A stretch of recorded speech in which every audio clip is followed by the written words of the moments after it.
धन्यवाद आप सभी।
हेलो हेलो हेलो हेलो उनका ट्रेवल डालिए भैया इसको में। हेलो हेलो हेलो चल जाओ। आज मैया रानी के दरबार में हाथ तो हर तरीके से हो।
खोल सको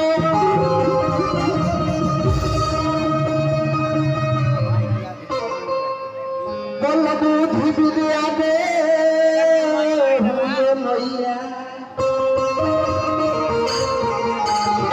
भरल सभा में कुछ बोल सको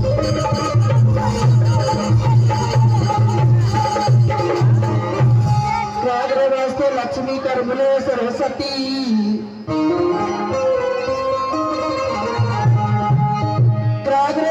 लक्ष्मी कर्मले सरस्वती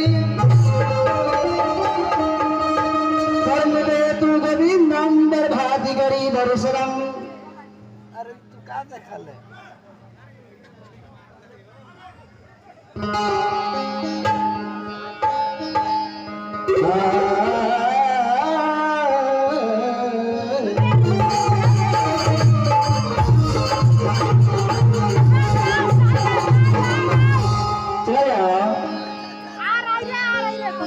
बाप फुदेना आज फुदेना बेचने आई है। ठीक है एक बार माता रानी के दरबार में जयकारे हो गए तो बहुत भक्ति गावत नहीं प्रेम से सच्चे दरबार की। काटी लोग आप लोग खाना वाना नहीं खा के आए हैं थोड़ा हाथ उठाइए, माता रानी के दरबार में आए चाची लोग। हेलो वॉलेंटियर बंधुओं, जितने इधर महिलाओं की तरफ फूल है पुरस्कार बिल्कुल अपने साइड तरफ चले जाएं तो ठीक है, अन्यथा देखिए बरियारी करने का जरूरत नहीं है। हमारा उसमें आप लोग का बार बार सूचित किया जा रहा है, लेकिन आप लोग बात को नहीं मान रहे हैं।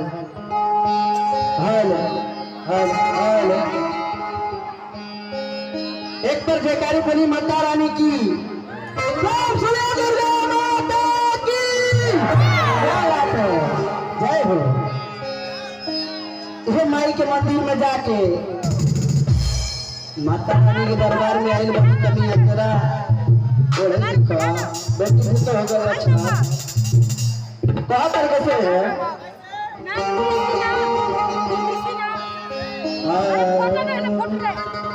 कि मन भावे मैया के अरे चुनरिया बेटीदार सोइया ले आईहा। कि मन भावे मैया के चुनरिया बेटीदार सोइया ले आईहा। कि पियबू ले आईहा आजा तारा सा नावल बाजार सोइया ले आईहा।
सुंदर सुंदर फल लागी माता रानी के दरबार में हमरा के चढ़ावे के बाद कहल कैसे हो मैया के देवता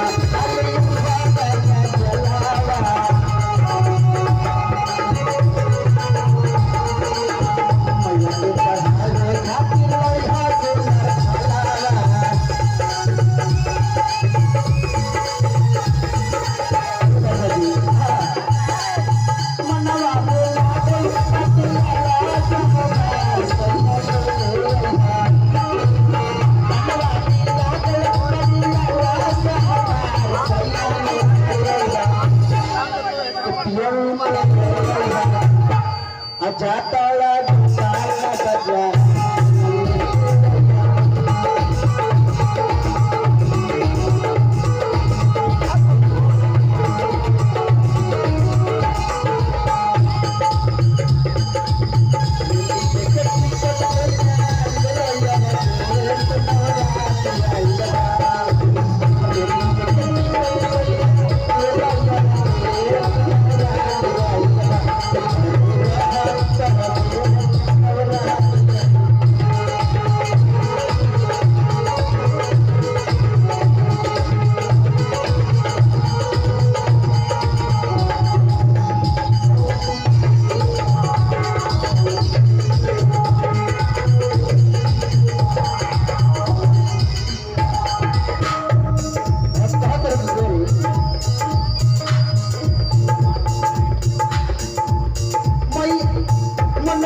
पिया ले आइहा।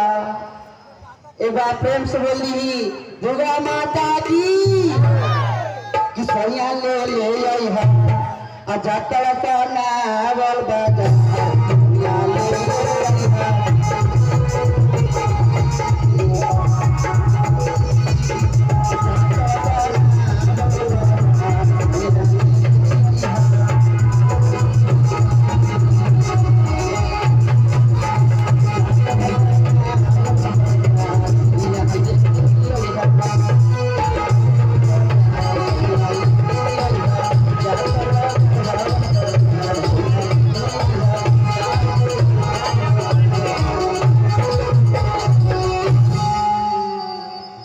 यह नवरात्र चल रहा यह कहतरी जे राजा जी इनका ड्राइवर बलम बैठल बड़े कहतरी जे ड्राइवर पिया देखो तनी नवरात्र चल बा हमरा के तनी मेला घुमा दी खाली तरह दीदी ने बाजार रहा तनी हमरा के तरह देखो तनी तरह किसानी कहा तरीके से आए भाई कि काहे बैठल बाड़ू साली अरे मुहुआ फुलाते अरे माथा धरी चढ़ाते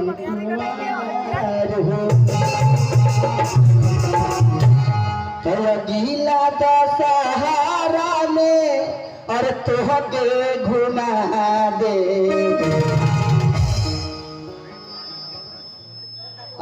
गीला दशहरा में और तोह के घुमा दे गढ़वा गोड़ देवी दहरवा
देखो तनी एहकर सब भासुर लोग बैठल बड़े एहकर ससुर लोग बैठल बड़े अनिखा जाना तो देखो तड़ा तो ननद लोग भौजाई लोग सास लोग सब बैठल बड़े तोरा तुमको दिखा लगा कह तरीके से हो अरे बाप रे बाप आई हो हमार बेटी ये हमार बेटी बा एकरा खातिर थोड़ा सा जयकारी बोल दी प्रेम से सच्चे दरबार की आए हाय हाय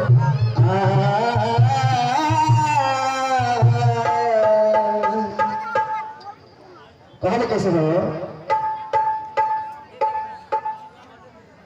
कि चरमार कर चर पाई जगल भे